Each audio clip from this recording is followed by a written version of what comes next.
Yo, this time hindi tayo magki-quick discussion kasi nanamnamin natin lahat ng information tungkol kay Selena. Pag-aaralan natin lahat ng possible combo mula sa standard hanggang sa pang TikTok, kung saan mo dapat ilagay yung traps at ano pa yung ibang purpose ng traps. At saka kung ano yung pwede mong gawin para mas mapataas pa yung chance mo na tumama yung mga arrow mo. Pag-aaralan natin to para mas maintindihan natin kung paano pinapagana ng mga pro players si Selena. At para malaman din natin kung ano ba yung mga options natin pagdating ng clutch moments. Pag-aralan muna natin yung skill mechanics ni Selena. Ito nga din pala yung timestamp ng videong to.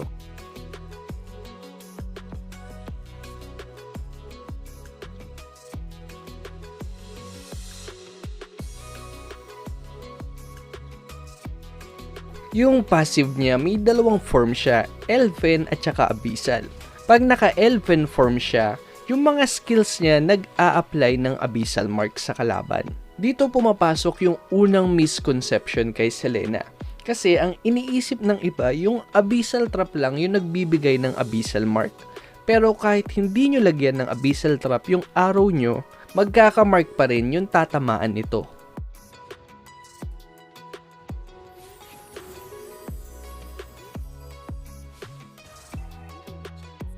Kaya next time na lilikuran kayo ng kalaban tapos cooldown yung trap nyo, pwede nyo gamitin yung arrow nyo para magawa nyo yung double dash out pantakas.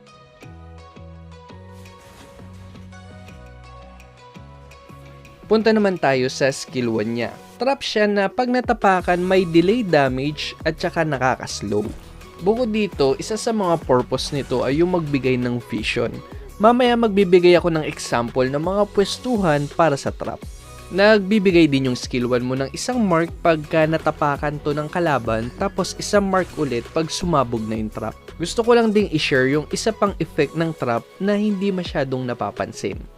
Pwede mong ilagay yung tatlong traps sa iisang lugar lang para pag natapakan isang putukan na lang kagad.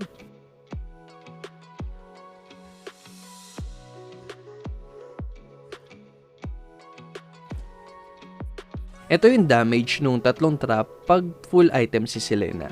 Not bad, diba? Para sa unexpected na damage, baka nga makaburst pa yan ng mage o kaya ng MM na walang defensive item. Yung skill 2 mo naman, mas malayo yung target mo, mas matagal yung stun. May dagdag movement speed din to pag lagpas ng 1 segundo yung stun ng arrow.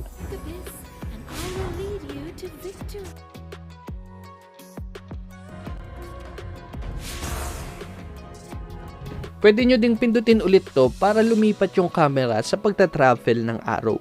Maganda tong gawin pagka nagche-check kayo ng bush.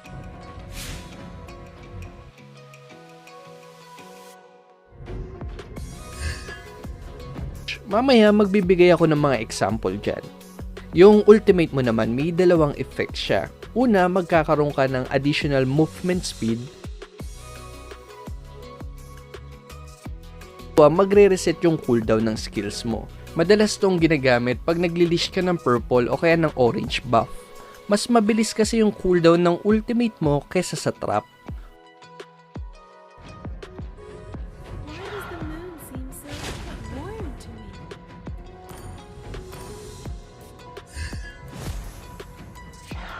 O kaya naman pag nag-i-spam ka ng arrow. Kasi mas mabilis din yung cooldown ng ultimate mo kesa sa cooldown ng arrow. Ito din yung dahilan kung bakit nag-ultimate yung mga pro players kahit na hindi naman tumama yung pana. Next naman natin yung Abyss form. Pag naka-Abyss form ka, lahat ng damage mo nagkukonsume ng Abyss mark, pampataas ng damage. Oo, lahat, hindi lang yung skills mo, pati yung basic attack. Ito din yung isa sa mga common mistake ng mga baguhan palang mag-Selena kasi basic attack lang sila ng basic attack. Minsan, nasasayang na nila yung Abyss mark kaya napuputol yung combo. Yung skill 1 mo naman pag naka-Abyss form ka, bukod sa damage, nagbibigay din siya ng shield.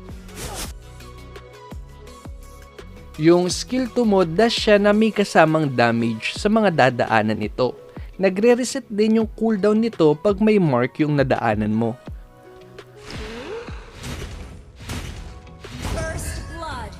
Oo nga pala, para sa weekly elite skin raffle natin ngayon, kailangan nyo lang bilangin kung ilang beses lumabas yung logo ko sa videong to. Same pa rin yung mechanics natin, i-message mo lang yung sagot mo sa Facebook page natin, tapos next week, ira-raffle natin lahat ng makakasagot ng tama para malaman kung sino yung mananalo ng elite skin.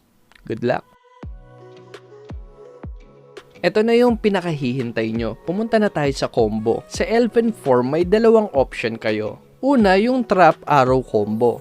Maglalapag ka muna ng trap, tapos saka mo isesentro yung arrow mo. Ang maganda dito, hindi siya nakaka-pressure. Take your time lang sa pagpana. Sunod naman dyan yung arrow trap combo. Dito, medyo kailangan mo ng konting fast hand, sabi nga nila. Kasi mag-arrow ka muna, tapos saka maglalagay ng trap habang nagta-travel na yung arrow. Make sure lang na sa maximum range ka ng trap maglalagay. Kasi medyo matulin yung arrow, baka malagpasan pag sa malapit mo lang nilagay. Pero syempre, at the end of the day, kahit alin naman dyan, okay lang. Kasi ang mahalaga dito, tumama yung arrow mo. Kahit anong technique yung gamitin mo dyan, kung di naman tatama yung arrow mo, hindi ka pa rin makakombo. May third option nga din pala, yung mag-a-arrow ka muna, pag tumama, saka ka na lang lalapit at maglalagay ng trap. Hindi ko siya sinama dun sa dalawa kasi hindi to advisable na pang combo. More on pang poke lang siya. Bakit ko nasabing hindi pang combo? Kasi pag malayo o max range yung ginawa mong arrow, imbis na makakapag-ulti ka na sana kagad para sa movement speed, at least matulin ka makakalapit sa kalaban at saka magamit mo na kagad yung skill 1 mo para nagko-cooldown na. Kaso dahil wala pang trap yung arrow mo, bago ka mag-ulti, kailangan mo pang lumapit at mag-apply ng trap. Ang problema pa dito, ima-manual aim mo pa yung trap. Kaya kung nagkanda duling-duling ka, malas, sayang yung arrow. Kung tumama naman yung trap mo, doon ka pala makakapag-ulti at saka skill 1 para sa combo. Kaya di ko siya masasabing magandang pang combo. Ang maganda dito, tipid siya sa trap. Kaya pag di tumama, okay lang, move on lang. Punta naman tayo sa Abyss form combo. Linawin ko lang, bawat combo dito may kanya-kanyang gamit depende sa sitwasyon. Huwag lang kayong masasanay na isang combo lang yung ginagamit nyo kasi mataas yung damage nun. Kaya nga natin pinag-aralan yung skill mechanics niya kanina para alam nyo kung ano yung mga options nyo pagdating ng clutch moments. Dito muna tayo sa poke combo. May tatlong options kayo dito. Una, yung pinaka-basic na combo ni Selena at malamang ito yung madalas nyong ginagawa.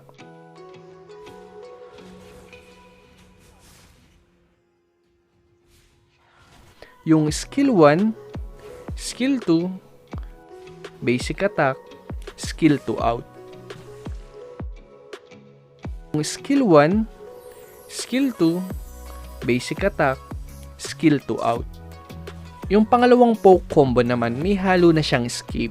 Bali, ang gagawin mo pagtapos mong pumana ay skill 1, basic attack, skill 2 out, skill 2 out. Magandang gawin to sa tower dive o kaya yung ipopoke mo may crowd control or hindi lang nag-iisa yung kalaban. Pagtapos mo mag-poke, double dash out kagad para hindi ka mabawian. May isa pa tong variation, yung spam skill to naman yung gagawin mo. Maganda to pag medyo malapit lang yung arrow mo. Syempre, saglit lang yung stun nun para bago pa magising yung kalaban, nakabak ka na kagad. Bali, ganito siya.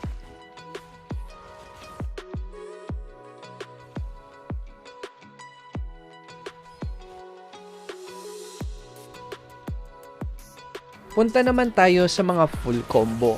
Siyempre, ang umpisa, pagsasamahin natin yung dalawang poke combo. Kaya magiging ganito siya. Skill 1, Skill 2, Basic Attack.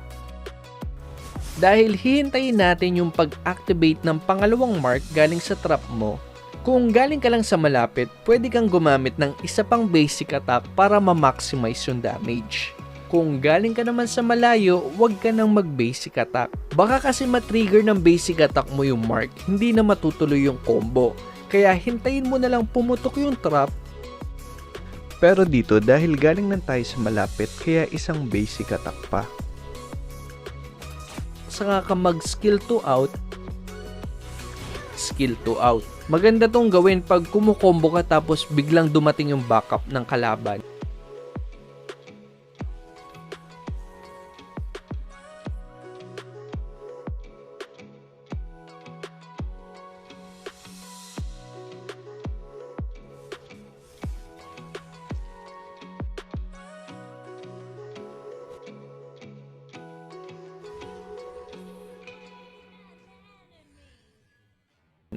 Kung gusto mo naman ng panglabanan na combo, same lang yung gagawin mo, papalitan mo lang yung ending. Skill 1, Skill 2, Basic Attack, tapos basic attack kung galing ka sa malapit o kaya hintayin mo na lang sumabog yung mark pag galing ka sa malayo. Skill 2 in, tapos skill 2 ulit habang naghihintay ka pa ng cooldown ng skill 1 mo. Tapos skill 1 pag cooldown na. Pagtapos nito, pwede ka nang bumalik sa Elven form tapos combo lang ulit.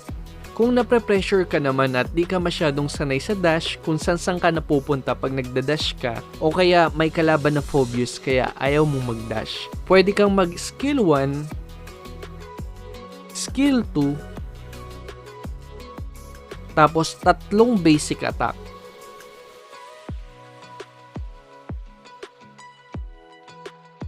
Tapos skill 2 out. Kung nagtataka ka kung bakit 3 basic attack, same lang ng kanina, kailangan mo lang kasing hintayin ma-activate yung last mark galing sa trap mo.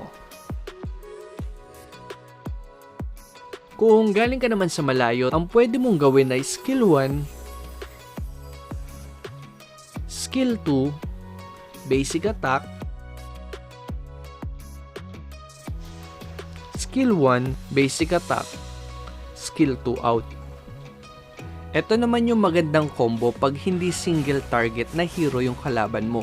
Malikot kasi itong combo na to, kaya mas mahirapan silang mag-aim ng skill dito. Ang gagawin mo, skill 1, basic attack, skill 2, tapos hintayin mo ng konting ma-activate yung mark mo, huwag ka kagad mag-i-skill 2. Pag pumutok na yung trap tapos may mark na, saka ka mag-skill 2, tapos bahala ka na kung mag-i-skill 2 out ka, o kung lalaban ka, pwede ka mag-skill 2 in habang naghihintay ng skill 1.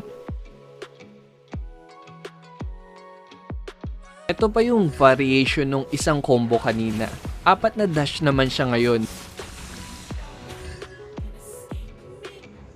Ang gagawin nyo, skill 1, skill 2, skill 2, basic attack, skill 2, tapos skill 2. Bahala ka na kung yung skill 2 mo pang out o kung lalaban ka, pwede kang skill 2 in tapos abang na lang ng skill 1. Ang tips ko naman na mabibigay sa inyo pagdating sa combo, tuwing gagamitin nyo yung ultimate nyo, gamitin nyo na din yung skill 1 nyo para sakto nagko-cooldown kagad. Kung malayo naman yung tinamaan ng arrow nyo, i-aim nyo na din kagad yung skill 2 nyo para pag nasa range na yung kalaban, i-release nyo na lang. Oo nga pala, hindi ko sure kung mapapaliwanag ko ba lahat dito. Kaya kung may na-miss man akong tips o tricks, comment nyo na lang sa baba para sabay-sabay tayong matuto. At bilang pasasalamat sa tip na ibibigay mo, mamimili ako ng 10 magandang tips sa mga videos ko. Tapos ira-raffle natin yung 10 yon para malaman kung sino yung mananalo ng isang elite skin. Nakatulong ka na sa community natin, nanalo ka pa ng skin. Yung mga di mapipiling tips, okay lang yan kasi counted pa rin yung mga comments nyo para sa monthly epic skin raffle natin. May 4 na pwede kang paggamitan ng traps. Pwedeng pang leash, vision, pang delay, at saka pang clear ng wave. Pero bago tayo mag-umpisa, lilinawin ko lang na lahat ng traps situational. Hindi porke napanood mo sa YouTube na dapat maglagay ka dito ng trap, maglalagay ka na dun kaagad. Paano kung nasa kabilang side pala magre-respawn yung turtle? Paano kung lamang pala kayo pero defensive yung mga traps mo? E di sayang lang kasi hindi mo siya napakinabangan. Kaya imbis na sabihin sa inyo kung saan nyo dapat ilagay yung trap, gusto ko kayong bigyan ng idea kung bakit tingin ko dun nilagay yung trap at saka kailan dapat natin silang ilagay dun. Syempre para may idea kayo kung ano ba yung mga options nyo. Sa umpisa pa lang ng laro, may 2 options ka na kaagad. Una, kung ililish mo ba yung jungler. Leash yung tawag sa pagtulong sa jungler para matulin niyang mapatay yung buff. In this case, yung pag-iiwan ng traps. Pag sa orange ka maglilish, ganito yung usual na setup niya. Magkatapat para pagkaputok nung isa, iuusog lang ng jungler yung buff para sa next trap. Pag sa purple naman, usually tag-isa sila, parang ganito. Kung ayaw naman magpalish ng jungler nyo, pwede nyo gawin yung ginawa ni Ribo. Link si Carl TC dito, pero imbis na mag-umpisa siya sa purple, sa orange siya nag-umpisa. Kahit na nasa purple din yung Lito, para sana pwede nilang i-contest. At saka kesa ilish ng Selena ni Ribo si Carl TC para maturin niya sanang makuha yung orange buff, tignan nyo kung saan unang naglagay si Ribo ng trap.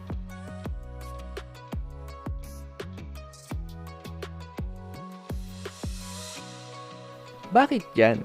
Kung gusto niya ng vision para malaman kung may mag-i-invade sa purple nila, edi sana dito lang siya naglagay para may vision pa siya sa bush. O kaya dito sa entry point, para malayo pa lang alam na nila makaka-backup kagad si Ling at saka si Baksha para mapigilan yung pag-i-invade. Pero hindi, dito niya nilagay. Tingin ko kaya dyan nilagay ni Ribo yung trap para kung sino man yung mga katapak dyan, either mag-i-invade man o maglilinis ng trap ni Selena, pwede nilang patayin kasi alam nila na ang lalim na sobra niyan. Ang lalambot pa naman ng kalaban, Saber, Ruby at saka Harley na low level pa lang.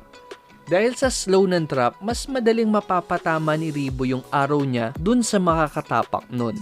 O kung di man tamaan ng pana, napakahabang habulan pa rin yan. Tapos may Baksha at saka Ling pa, sobrang tuling niyang rumisponde. Naisip ko to kasi tingnan nyo yung naging rotation ni Lasty at saka Carl TC dito. Imbis na mag-Kramer, tapos Ursa, saka mag-Purple. Ursa yung inuna nila dito. Tingin ko para kung may lumalim man at makatapak ng trap, malapit lang sila at madali nilang ma-execute yung plano nila. Pagtapos nila mag-Ursa, dahil kailangan ng kunin ni Carl TC yung Kramer, mapapalayo si Lasty. Level 1 pa lang siya, wala pa siyang pagulong. Kaya humiwalay na siya dito at sinamahan naman si Ribo na bantayan yung purple buff. Diba, pwede kayong mag-set ng bait, pero kung solo ka lang, syempre napakahirap ng communication. Kaya advance mo na lang ng konti yung paglalagay ng trap para mas maaga nyong makita kung nag-i-invade yung kalaban. Next naman natin yung trap para sa vision. Madalas din nating nakikita yung magkabilang trap dito. Hindi lang yan pang iwas dalaw sa mid. Pang-protekta din yan sa mga dumadaan dito. Sobrang daming nasasagasaan pag tumatawid dyan kasi wala silang vision sa bush. Napakadalas kasing tambayan ng mga burst na hero yan tulad nila Lance, Kagura o kaya Eudora. Kaya pag napadaan ka dyan, burado ka kagad. Next naman natin yung bush na to. May tatlong purpose to. Una, para sa vision ng mga hero na dadalaw from top to mid o kaya mid to top. Pangalawa, para makita yung mga gustong mag-invade. Pangatlo, vision na din to para sa turtle at saka lord. Kung gusto nyo naman protektahan yung gold laner nyo para makita kagad yung dadalaw sa kanya, dito kasi kadalasan yung entry point ng dadalaw sa gold lane. Tapos, dito naman sila nagtatago. Dito naman yung lagayan ng traps pag nasa top lane yung gold laner nyo. Pag nakapush na kayo sa mid, kadalasan naglalagay din dito. Hindi lang para ma-monitor yung purple ng kalaban, common entry point din kasi yan. Makikita nyo yung mga galing sa bot na papunta sa mid, yung mga galing sa mid na papunta sa bot, o kaya yung mga galing sa mid na papunta sa lord. Makikita nyo din kung saan pupunta yung jungler ng kalaban pagkatapos niya mag-purple. Kung kayo naman yung napushan sa mid, pwede din kayong maglagay dito. Common na tambayan kasi to ng mga nag-aabang sa jungler nyo. Tapos, papatayin nila yung jungler nyo habang kumukuha ng purple.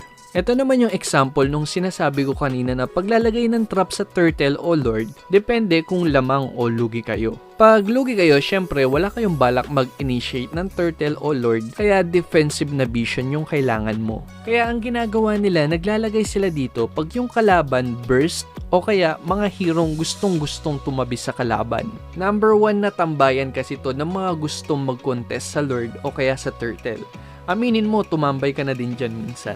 Kaya usually, ginagamit din tong lugar na to pang bait. Halimbawa, tatambay na kagad dyan yung Cho o kaya yung mga burst na mage. Tapos, magpe-fake lord yung core ng kalaban.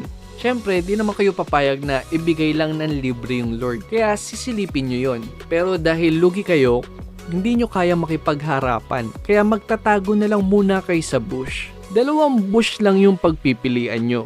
Pag pumasok ka dito, Jabated, burado ka. Sabihin natin na swinerte ka, nakaramdam ka, dito ka nagtago. Pero pag magko-contest ka na, malaking chance na dito ka pa rin dadaan. Kaya kung nasa defensive side kayo, importanteng lagyan nyo ng vision tong part na to. Pag nasa baba naman, ito yung kadalasang equal ng bush na yan. Napakarami nang namatay sa pagsilip dyan. Tapos syempre sa pader mismo ng turtle o lord para makikita nyo yung buhay nito. Pag lamang naman kayo tapos kayo yung magte-take ng lord. Pag nasa bot lane yung lord, ang kadalasang nilalagyan dito at saka dito. Parang yung mirror nung kanina. Pag nasa top naman, parang mirror lang din nung kanina. Dito. Pero hindi lang para sa vision ng bush yung mga trap ngayon. Ginagamit na din silang pang-delay ng kalaban. Parang yung gagawin sana ni Ribo kanina dun sa unang example. Ginawa din nila yan sa lord take naman. Naglalagay sila ng trap hindi sa loob ng bush, sa mismong dadaanan ng kalaban. Bukod kasi sa vision na mabibigay nito, madedelay din nila yung mga makakatapak dito. Same lang din dito. Well, trap yan ni Popol technically, pero same ng concept. Hindi lang siya para sa vision. Same din yung ginawa ng TNC. Tignan nyo, nasa gitna talaga ng daanan. Ginawa ulit yan ni Pigad nung mag-i-invade naman sila ng orange buff para madelay at matakot kung sino man yung magta-try na mag-contest dito. Eto, tingnan nyo naman yung traps na to. May napanood na ba kayong video na nagsasabing maglagay ng traps dyan? Magpupush kasi yung echo sa baba, kaya kailangan nila ng vision sa mga entry point ng kalaban para may idea sila kung ilan yung kalaban at kung saan sila manggagaling. Ang point na gusto kong sabihin dito, kung saan nyo kailangan yung vision, doon kayo maglagay. Kahit na hindi madalas tambayan o daanan yan, kung kailangan nyo ng information doon, edi doon nyo ilagay. Lastly, yung huling gamit ng trap, ginagamit din to pang clear ng wave. Mahina kasi dito si Selena, kaya mas maganda kung lahat ng possible damage gamitin mo na para matulin mo maklear yung wave at makaikot ka kagad. Tulad ng ginawa ni Etomax dito.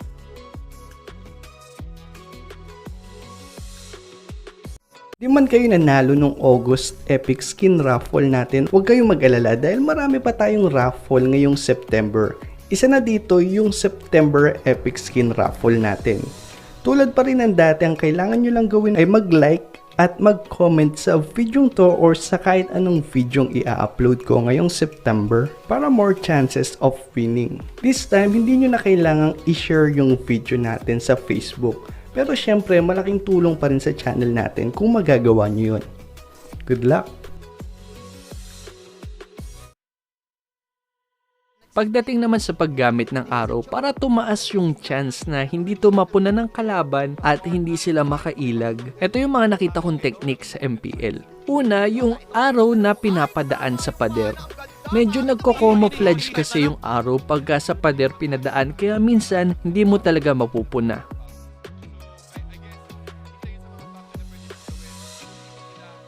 Next, yung arrow na galing sa likod. Napakahirap ilagan nito kasi galing sa baba ng screen mo yung arrow. Napaka-risky nga lang din kasi medyo malalim dapat yung pwesto mo para magawa to.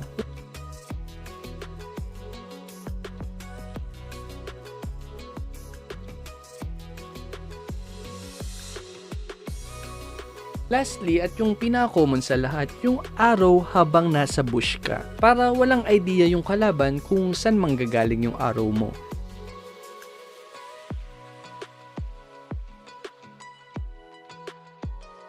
Ang isa pang way para ma-take advantage mo yung arrow mo. Tulad ng sabi ko kanina, yung arrow mismo yung ipang-check mo sa bush. Pero para dalhin pa sa next level yung gantong technique, ang ginagawa ni RK3, dalawang bush yung pinapadaanan niya. Para dalawang bush kagad yung makikita niya kung may tao o wala. Kung gagawin natin yan in-game, ganito yung pwedeng maging itsura ng screen mo.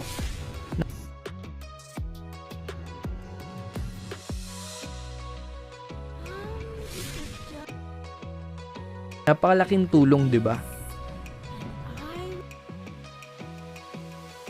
Pag ikaw naman yung roamer, ang nakita kong ginagawa ni RK3 ay hindi kagad siya bumibili ng roaming boots. Dalawang magic necklace muna. Pagtapos niya maglagay ng trap sa buff, dumediretso na siya sa XP lane para magpa level 2. Saka na siya bibili ng roaming boots. Ang kagandahan dito dahil level 2 ka na kagad, pwede ka na mag-ikot-ikot sa mapa at maghanap ng pick-off. Pagdating naman sa build, Magic Worship yung emblem niya. Dahil sa combo niya, napakadali mo lang matrigger yung passive nito. Flicker naman yung kadalasang spell niya, pero kung gusto mo mag-experiment, pwede kang gumamit ng Execute o kaya Flame Shot. Depende na lang sa trip mo. Pagdating sa build, Demon Boots kasi kailangan mo ng mana regen para araw ka lang ng araw hanggang tumama pagka dumadalaw ka. Clock of Destiny at saka Lightning Truncheon combo naman para sa burst damage. Necklace of Durance para sa anti-sustain. Pero kung wala namang sustain sa kalaban nyo, pwede mong palitan to ng Holy Crystal. Divine Glaive, pangontra sa magic defense ng kalaban. Tapos yung last item, salitan na Winter Truncheon at saka Immortality. Depende kung alin dun yung cooldown. Yun na lang muna sa ngayon. Salamat sa panonood.